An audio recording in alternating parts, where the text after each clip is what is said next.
Uang itu bisa dipakai untuk Koperasi Merah Putih kalau sudah siap, dan kami ada instruksi ke perbankan kalau mereka pakai untuk Koperasi Merah Putih, otomatis bunga yang kami charge ke mereka.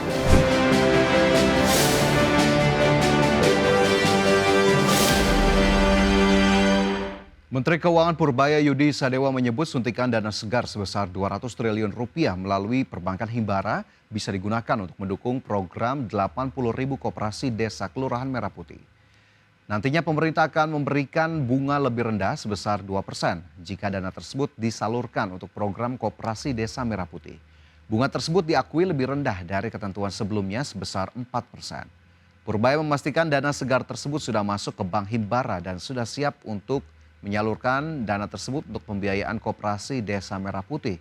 Purbaya menekankan Bank Himbara hanya menyalurkan pinjaman dari dana segar tersebut kepada unit Kopdes Merah Putih yang telah siap beroperasi dan mengajukan pinjaman.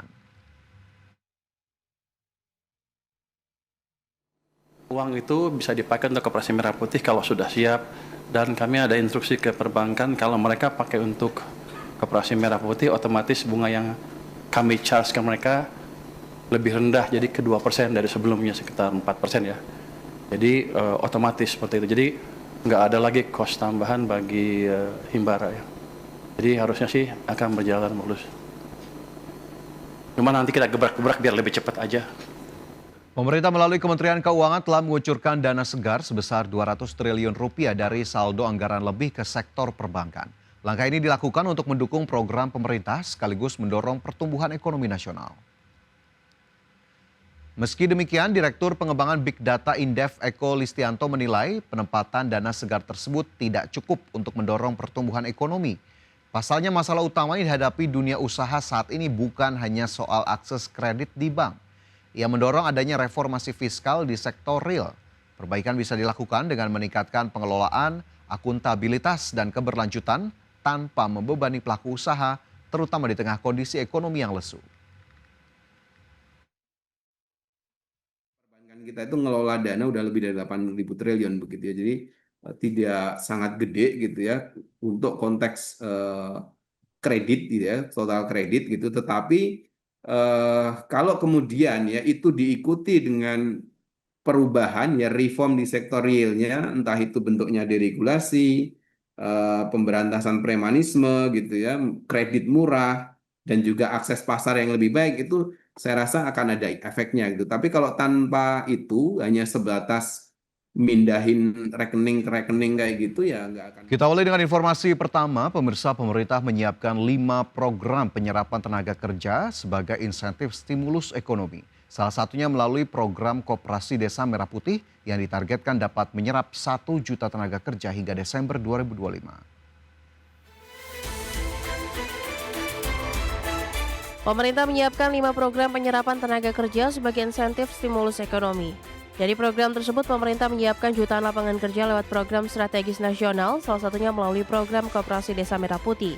Menteri Koordinator Bidang Perekonomian Erlangga Hartarto menyebut, Koperasi Desa Merah Putih ditargetkan dapat menyerap 1 juta tenaga kerja hingga Desember 2025.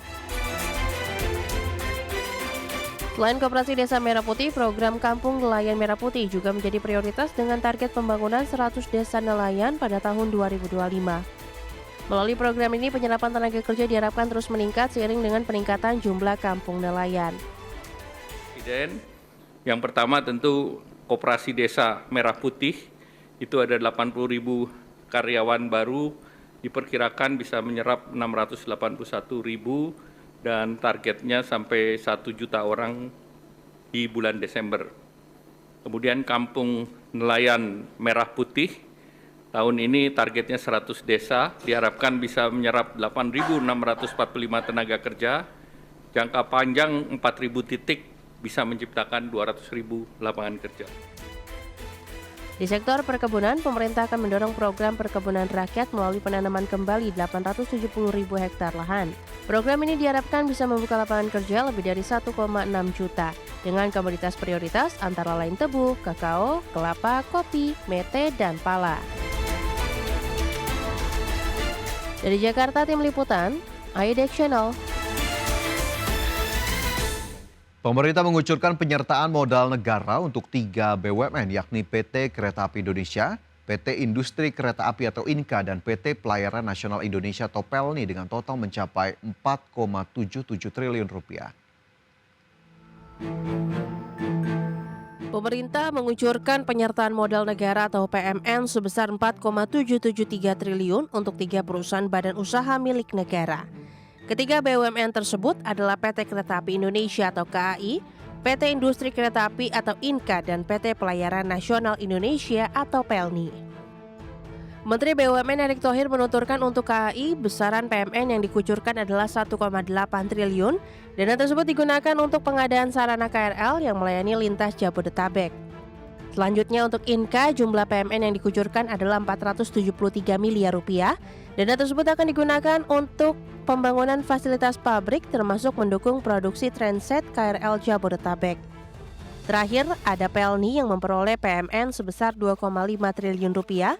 Dana tersebut akan dialokasikan untuk pengadaan 3 unit kapal penumpang baru. Menurut Erick, langkah ini menjadi bagian pelayanan dari PELNI dan cara untuk menekan tingkat kecelakaan. Bahwa pada hari ini ada 3 perusahaan yang akan diberikan PMN oleh Kementerian Keuangan, yaitu nomor 1 PELNI sebesar 2,5 triliun, KAI 1,8 triliun, dan INKA 976 triliun. Miliar, maaf. Dan kita lihat juga ini memang karena ini ada Undang-Undang nomor 1 2025, ini diminta rirut daripada Kementerian Keuangan. Maka pada 9 Juli tahun 2025 kami sudah menyampaikan surat kepada BPI Danantara mengenai tindak lanjut atas usulan tambahan PMN pasca penetapan Undang-Undang nomor 1 tahun 2025. Selain persetujuan PMN, Komisi 6 DPR RI juga menyetujui pagu anggaran Kementerian BUMN untuk tahun 2026 sebesar Rp288.311.060.000. Anggaran tersebut akan digunakan untuk program dukungan manajemen sebesar Rp197.825.736.000 dan program pengembangan dan pengawasan BUMN sebesar Rp82.485.324.000. Tim Liputan, IDX Channel.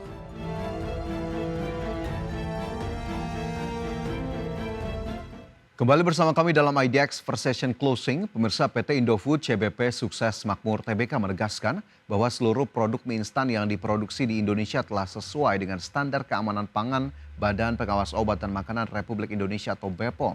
Klarifikasi ini disampaikan setelah otoritas pangan Taiwan melarang salah satu varian mie instan yang disebut mengandung etilen oksida. Indofood menyampaikan bahwa seluruh produk mie instan diproses dengan standar tinggi dan memenuhi kodeks standar for instant noodle. Selain itu, produk telah mendapat sertifikasi standar nasional Indonesia atau SNI dan diproduksi di fasilitas dengan sertifikasi internasional ISO 22000 atau FSSC 22000 untuk sistem manajemen keamanan pangan. Dengan begitu, perseroan memastikan semua prosedur pengolahan mengikuti ketentuan keamanan pangan yang berlaku. Korporat Sekretari PT Indofood CBP, Gideon Aputro, menjelaskan bahwa aturan keamanan pangan di negara tujuan ekspor bisa berbeda dari regulasi di Indonesia. Perseroan senantiasa memenuhi ketentuan yang berlaku di tiap negara termasuk Taiwan. Namun ia menegaskan bahwa varian Indomie soto Banjar limau kulit yang dipermasalahkan ternyata diimpor oleh pihak yang bukan distributor resmi perusahaan. Indofood menambahkan varian tersebut sebenarnya tidak pernah dipasarkan atau diekspor langsung ke Taiwan oleh perseroan. BPOM juga sudah memberi penjelasan publik bahwa produk itu telah memiliki izin edar di Indonesia sehingga aman dikonsumsi. Saat ini Indofood bersama BPOM sedang berkoordinasi intensif dengan otoritas Taiwan untuk memantau perkembangan lebih lanjut. Adapun perusahaan memastikan bahwa isu ini tidak memberi dampak material terhadap operasional maupun kinerja keuangan perseroan. Berbagai sumber, IDX Channel.